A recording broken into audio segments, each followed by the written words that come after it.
Hello दोस्तों, आज हम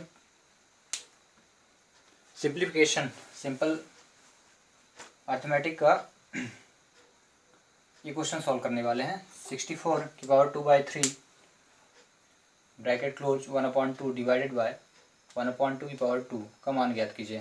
find the value of 64 small bracket की power 2/3 and big bracket power 1/2 divided by 1/2 की पावर 2।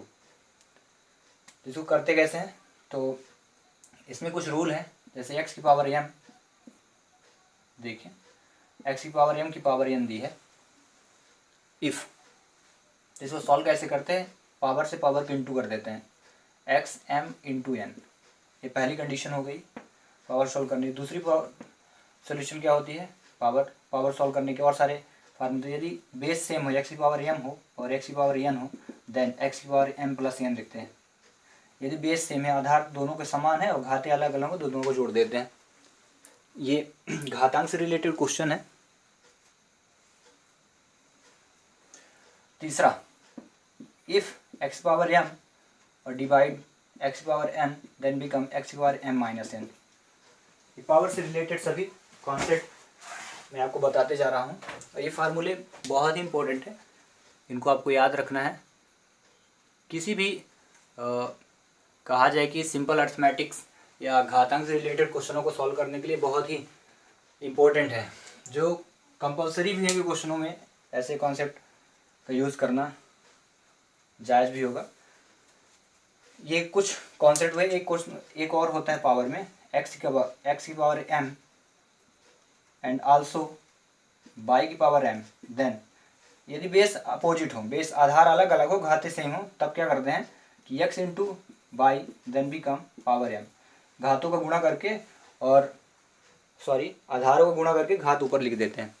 ठीक है, तो इन्हीं कॉन्सेप्ट से रिलेटेड ये क्वेश्चन है और इसको करेंगे। ठीक है, अब इसमें स्क्वायर रूट और क्यूब रूट का भी ध्यान रखना जरूरी भी है। 64 है, इसका एलसीएम ले लें और यहाँ कहा जाए 3 लिखा है, तो ये 64 का क्यूब 4 का क्यूब भी होगा, तो आप लिख दें 4 की घात 3 और ब्रैकेट 4 की घात 3 और ब्रैकेट 2/3 हो गया तुरंत 1/2। 3 से 3 कट गया, 4 की पावर 2 हुआ, ब्रैकेट 1/2 डिवाइड पे 1/1 का स्क्वायर 1 और 2 का स्क्वायर 4, अगेन 1/4। अब यहाँ से 2 से 2 फिर से कट गया, ऐसे कट जाते हैं, तो 4 की घात 1 डिवाइड पे 1/4। देन 4 गुणे 4 ऊपर चल जाएगा तो 4/1, तो 4 चौक कितना हो गया, इसका सोल्यूशन 16। ओके, इसी क्वेश्चन को आप दूसरे मेथड से भी कर सकते थे। 64 का एलसीएम ले लीजिए। एलसीएम लेने के बाद अगर हम 64 का एलसीएम लें, ये तो शॉर्टकट मेथड है, एलसीएम लेंगे तो फिर यहाँ चेंज होता जाएगा, ये पूरी वैल्यू चेंज होगी, क्योंकि 64 का एलसीएम हुआ तो 2 दूनी 4 दूनी 8 दूनी 16 दूनी 32 दूनी 64, 2 की पावर 6 आएगा, 2 की पावर 6 और 2/3 ये कट जाएगा, 2 कितना हो जाएगा 2, तो 2 की पावर 2 इज इक्वल 4 होगा और इसकी पावर 2 फिर से वही रखेंगे। यहाँ 2 की पावर 2 तो 2 दूनी 4, अब बाहर 2 लिखा था तो 4 की घात फिर से 2 पावर 1, सोल्यूशन फिर से इसी प्रकार बनेगा। तो दोनों प्रोसेस है। यदि आपको ये जो नंबर लिखा है ये हर देख करके आप जान जाएंगे कि निकालना क्या है। यहाँ 64 लिखा था, यहाँ 3 लिखा था, मतलब ये कंफर्म हो गया था कि 64 किसी न किसी संख्या का क्यूब है। मैंने रखा 4 का क्यूब और काट दिया तो आंसर आ गया। ओके, नेक्स्ट क्वेश्चन देखते हैं, क्वेश्चन नंबर 2। क्वेश्चन नंबर 2 कहता है 14 के सभी गुणनखंडों का माध्य ज्ञात कीजिए। 14 के सभी गुणनखंडों का माध्य ज्ञात करें। This the question. 14 के सभी गुणनखंड मतलब 14 किन किन संख्याओं से कटता है लिखना पहले। तो 14 किससे कटेगा, 1 से, 2 से, 7 से और 14 से। ठीक है, अब निकालना है आपको माध्य। तो माध्य का फार्मूला होता है माध्य इज इक्वल पदमानों का योग, जितने भी नंबर है उनको जोड़ दीजिए, 1 + 2 + 7 + 14, पदमानों का योग बटे पदमानों की संख्या। तो है कितनी संख्या, 1 2 3 4, 4 का भाग कर दीजिए, सभी को जोड़िए, तो 7 दूना 1 10 और 14 10 हुआ 24। देन बिकम 4 का डिवाइड करना है, 4 से डिवाइड होता है, आंसर क्या आ गया 6। ये नेक्स्ट क्वेश्चन।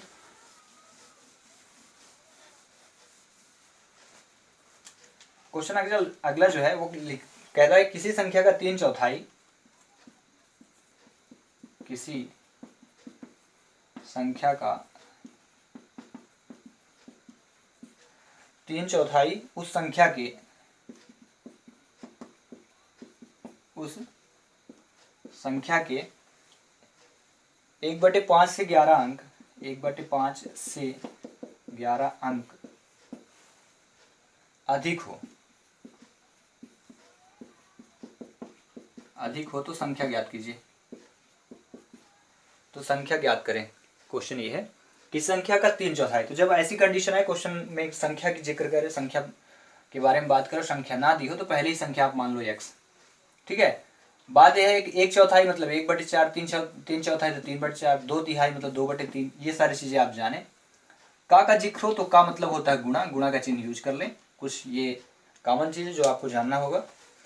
रही बात अंतर की, तो अंतर में आप सिंबल यूज करें माइनस का। ठीक है, कम में अंतर सिंबल यूज करें माइनस का। वहीं अधिक, अगर अधिक क्वेश्चन में आ जाए तो अधिक के लिए आप प्लस यूज करें, बाद के लिए प्लस यूज करें। ठीक है, ऐसे ही पहले के लिए आप माइनस यूज कर लें, माइनस का सिंबल पहले के यूज किया जाता है, बाद के लिए प्लस यूज किया जाता है, अधिक के लिए प्लस। ठीक है, तो ये कुछ सिंबल है जो ऐसे क्वेश्चनों को सॉल्व करने में हेल्पफुल होंगे, जिनको आप जाने। इसके बाद क्वेश्चन पे ध्यान देते। किसी संख्या का, संख्या पता नहीं तो ये संख्या हमारी x हो गई। किसी संख्या का 3/4 यानी 3/4 कर दो तुरंत।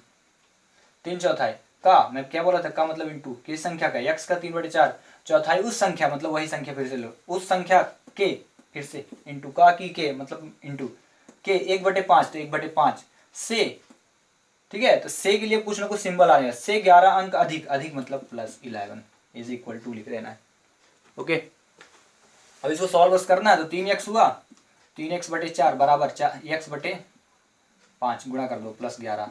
x को इधर ले आ लीजिए आप, तुरंत ही x को इधर लाइए तो कितना हुआ 3x/4 minus x/5 is equal to 11। LCM ले लें और सॉल्व कर दे इसको तुरंत। तो 5 × 15x minus 4x, shortcut 4x, 5 × 15x, 5 × 20 is equal to 11। Okay done. अभी 15x में 4x गया, कितना हुआ 11x, 11x/20 is equal to 11। हर में सेम अगर रहे तो काट दीजिए, तो x इज इक्वल, उधर बचा 1 × 20 उधर चला गया, then become x is equal 20। ये हुआ आंसर। तो वो संख्या जो थी हो गया थी 20। Now the other question we have, fourth question. Question था PQRS एक चक्रीय चतुर्भुज है। PQRS एक चक्रीय चतुर्भुज है जिसमें angle P is equal to 86 degree हो तो एंगल R का मान ज्ञात कीजिए। एंगल R का मान ज्ञात करें, मान ज्ञात करें। वी हैव क्वेश्चन PQRS एक चक्रीय चतुर्भुज, एक ऐसा चतुर्भुज जो सर्कल से चारों तरफ से घिरा हुआ, ये चक्रीय चतुर्भुज हो गया। अब चक्रीय चतुर्भुज है तो चतुर्भुज की कुछ कंडीशन होती हैं, और चक्रीय चतुर्भुज अगर है तो उसकी तो कंडीशन होगी। PQRS चक्रीय चतुर्भुज जानने वर्ष से कुछ नहीं होगा, इसके बारे में प्रॉपर्टी भी जानना जरूरी है। चक्रीय चतुर्भुज चार भुजा से घिरी हुई आकृति होगी और चतुर्भुज के चारों कोणों 360 होगा कंप्लीट। और अगला जो कॉन्सेप्ट होगा, चक्रीय चतुर्भुज के जो विपरीत कोण होते हैं उनका जो सम होता है 180 होता है। जैसे एंगल P और plus angle R is equal to 180। विपरीत कोणों का जो योग होता है 180। ऐसे angle Q plus angle S is equal 180। This is the concept of coordinator, cyclic coordinator. ठीक है, चक्रीय चतुर्भुज। अब इसमें क्या करना है, फाइंड क्या करना है, गिवन क्या है, एंगल P दिया 86, then you want to put it here angle P 86, आप यहाँ रख दो इसकी वैल्यू। फाइंड बोला एंगल R की value, angle R is equal to 180, then angle R you have given angle R और 86 उधर चला गया, सब्ट्रैक्ट हुआ 180 माइनस 86, देन बिकम 6 4 हुआ 9, तो 9 हुआ 94 डिग्री। ये this is the value of angle R। Now completed. Okay, तो ये क्वेश्चन भी सॉल्व हुआ चक्रीय चतुर्भुज का। Next question we have given, ये सभी क्वेश्चन टेलीग्राम में कराए हुए क्वेश्चन थे, तो मैंने सोचा कि क्यों ना इनको सॉल्व करके आपको बता भी दिया जाए कि आखिर आंसर आते कैसे हैं। ठीक है, we have given fifth question. यदि एक वर्ग के खेल के मैदान का क्षेत्रफल, यदि एक वर्ग के खेल के मैदान का क्षेत्रफल 265.69 मीटर स्क्वायर हो तो खेल के मैदान की भुजा की माप बताइए। माप की गणना करना है, ठीक है। एक वर्ग के खेल के मैदान का क्षेत्रफल 265.69 मीटर हो तो खेल के मैदान के वर्ग की भुजा की गणना करनी है।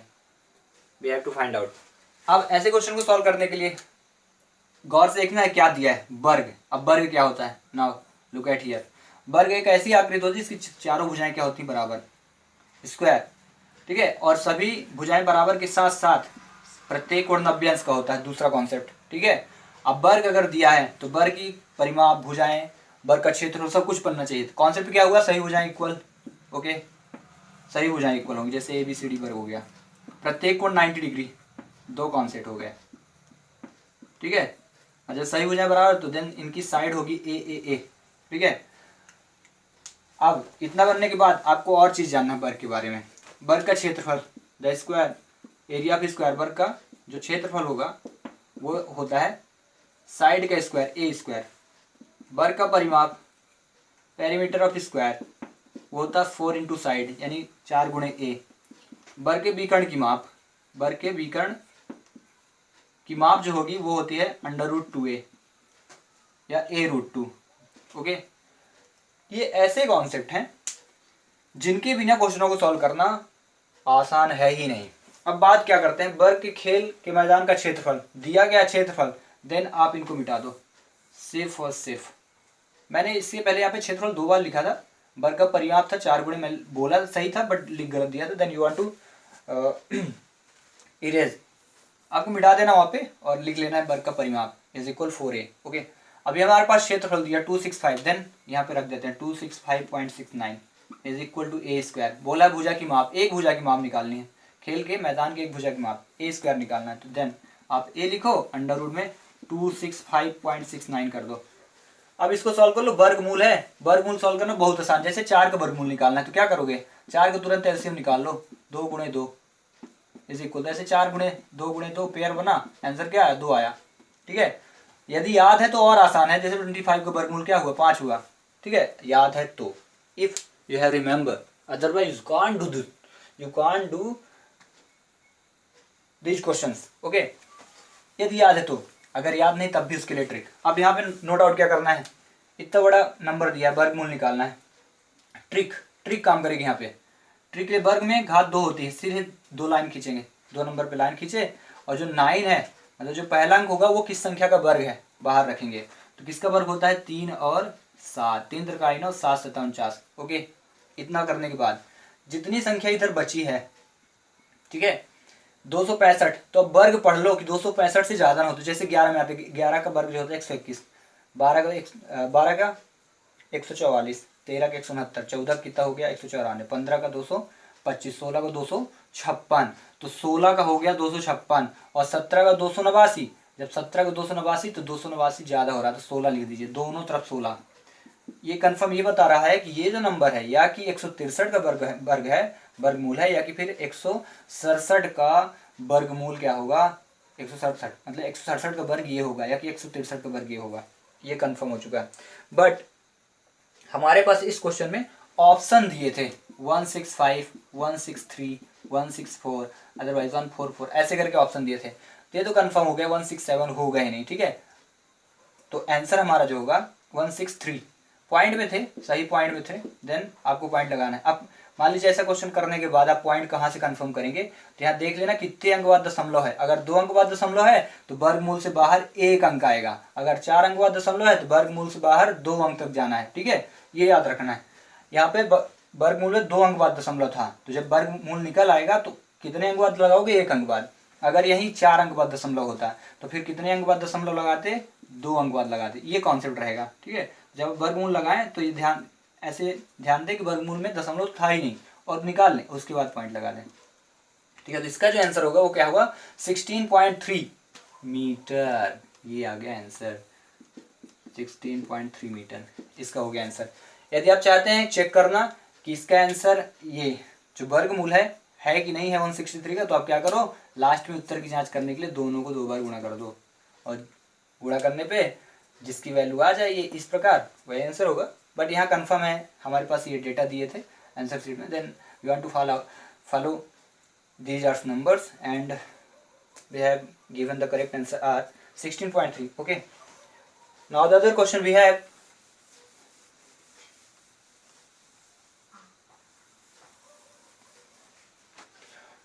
₹24 पर 2400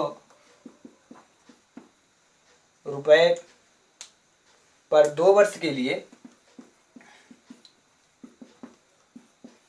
2 वर्ष के लिए चक्रवृद्धि ब्याज ज्ञात करें।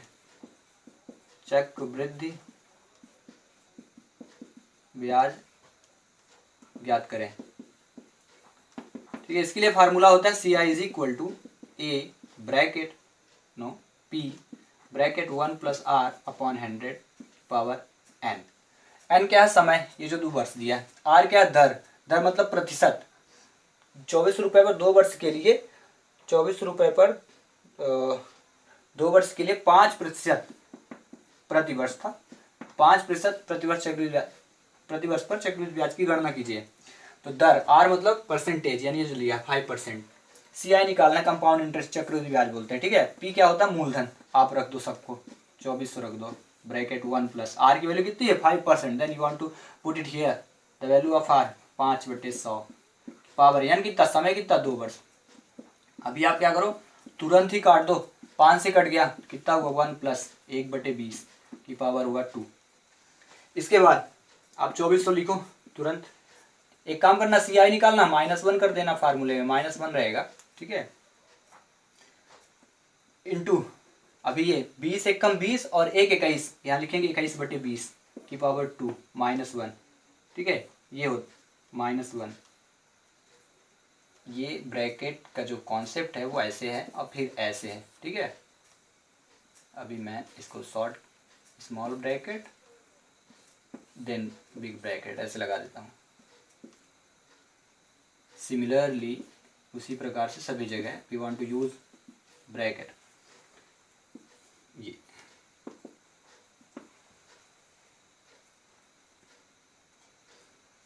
अब इसको सॉल्व करते हैं। तो ये 21 का वर्ग कितना हुआ 441 अपॉन 400 -1 ब्रैकेट लगा के रखें।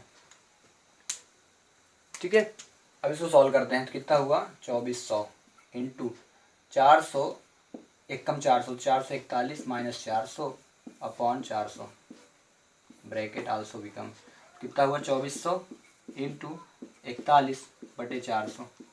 0 0 0 0 कट गया, 4 से कट गया तो 6 आता, 6 × 441 और 6 × 441 और 6 कम 6 6 चौको 24 और 6 चौको 24 और 6 कम 6 6 चौको 24 की 4 6 चौको 24 और 24 दो कितना हो गया। नो, मैंने कुछ गड़बड़ लिख दिया है। हाँ, कंफर्म मैंने गड़बड़ लिखा है यहाँ। 441 नहीं, सिर्फ 41 था। अब इसको सुधार दें, 6 कम 6 6 चौको 24। इसका जो आंसर हुआ, करेक्ट आंसर हुआ 246। इस प्रकार से आप चक्रवृद्धि के सिंपल, ये सिंपल क्वेश्चन है, सिंपल क्वेश्चनों को ऐसे ही फार्मूले लगाएं और वैल्यू को क्रम वाइज रख दें और आंसर फाइंड आउट हो जाए।